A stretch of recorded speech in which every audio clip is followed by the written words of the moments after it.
Jatas here. So, like I said, I wanted to talk to you guys about some stuff. Yeah. Let's forget all the women.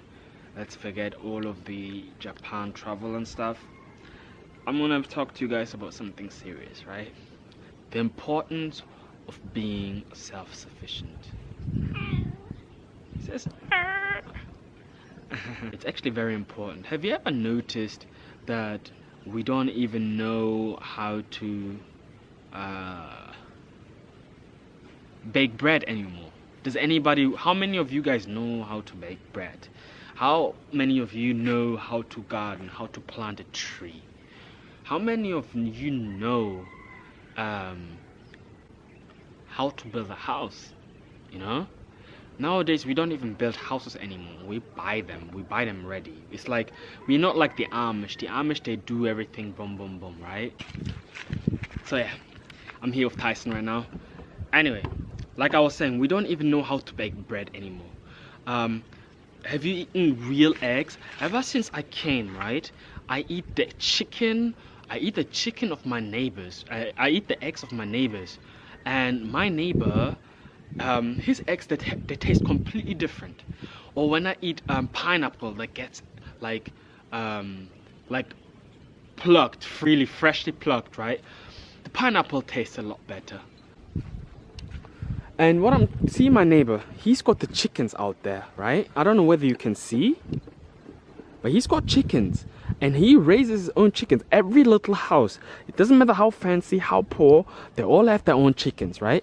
And if you taste their eggs, it tastes different than the ones from the supermarket. The yolk of the eggs in the supermarket, they're yellow, right? Like light yellow, like a very light like yellow. But the ones from my neighbors, who doesn't have time for chemicals, who hasn't got time for pharmaceuticals, right? His eggs are very dark yellow and they taste way more natural, right? Think about that. You know, the first thing is you come to the conclusion that the eggs that you get from the factory made, right, there is something in it for a reason. I don't want to be explicit, but I'm just saying, okay? Number 2. I'm guessing every one of you is drinking one of these. Let me ask you a question, right? I want to ask you a serious question, and I don't know whether some of you will get an aha moment or not, but why the hell does water has to be commercialized? Why in the hell does water have to be packaged up in a bottle and sold to you? Bingo, because they're putting stuff inside, right? Did you know that you can cause your own, like you can create your own water supply through rainwater, right? There's different methods, but my method that I used was a borehole. Last week, I created a borehole, right? That drills around 100 meters down deep the earth, and with a pump, you just pump out the water down the earth, and now I have unlimited water supply. Every time it rains, right, I don't know whether the water is already in the earth or whatsoever, but basically I have unlimited water supply, right? And I'm gonna start gardening here with that water. I'm just gonna start drinking it. I'm just gonna shower with it. I'm gonna do all with it, and I'm not poisoned, or I haven't got any like stuff, like whatever they put inside, I'm not affected. That's why what I'm trying to say is the importance of being self-sufficient is very, very crucial, right? A lot of people, they don't know that we have come to a point where we are so dependent, right? If anyone hypothetically, like if one of those corporations hypothetically is trying to kill us, right? They could do it pretty easily, right? They just lobby like the local politicians, and they just put stuff in our water or in our food whatsoever. It's better than drinking poison and eating poison and processed food, right? Because again, I was the one going to Okinawa, right? I personally went to Okinawa, not you. I went to Okinawa to ask what do they eat for them to live long, what do they do, what is it, and all in all, when I went around the world, right? Look, he's too hot. When I went around the world, they all said the same thing. We don't eat processed food. We don't eat processed food. We eat normal, natural food. We eat what we want, as long as it's not processed. And those people, they grow up and get like on average 100 years old. You see like 95-year-olds doing push-ups and sit-ups and everything. It's crazy. The last thing I wanted to show you guys, is this.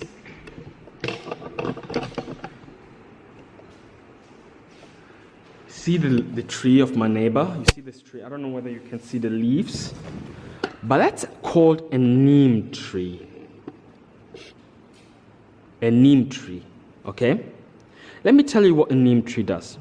If you have any sort of fever, if you have any sort of malaria, if you have any sort of like cold or whatever, you take this neem tree and you just eat the leaves. Literally, you wash the leaves and you eat it, or you just like boil them and drink whatever drink that comes out of it, right? It's super bitter, right? Guess what?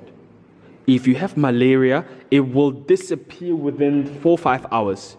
And see how everybody says, oh, Bill Gates is trying to eradicate malaria? Mate, we've got medicine for malaria.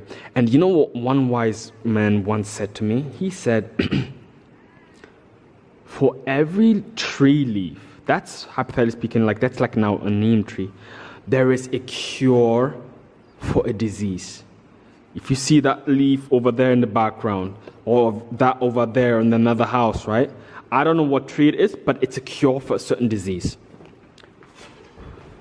I don't know, man, like, it shocks me, okay? I don't know whether it shocks you, but me, it shocks definitely, because it's almost like the white people, not the white people, the corporations, making profit out of us because our forgotten knowledge and our dependency. You know what they actually do? They come, for example, to a country like Ghana, go to the bushes and ask the locals, what is this for? What is that for? What's that for? Then they name, and then they say, oh, this is for malaria, or this is what cures HIV, this is what cures cancer. And they've got like a bunch of medicine that cures sicknesses that are not supposed to be cured according to like the scientists, right? Literally, you can cure hepatitis here. You know, they've got like leaves for it, but obviously it's not commercialized. You can cure cancer. Obviously, it's not commercialized because cancer, chemotherapy is a big time business, right? So, anyway, so they come here, the scientists come here, they ask the locals, what is this for? Then they say, oh, that's for malaria. Then they come, take the leaf to the laboratory and do some lab stuff, and they get the synthesized version of a malaria like neem tree leaf, right, to cure malaria, and they put it in some like starched pill, right? Guess why they put it in a starched pill? 1, because they sell it to you, and 3, they're adding stuff to it so that you get sick with another sickness, maybe liver disease or whatever, so they can continue profiting off you.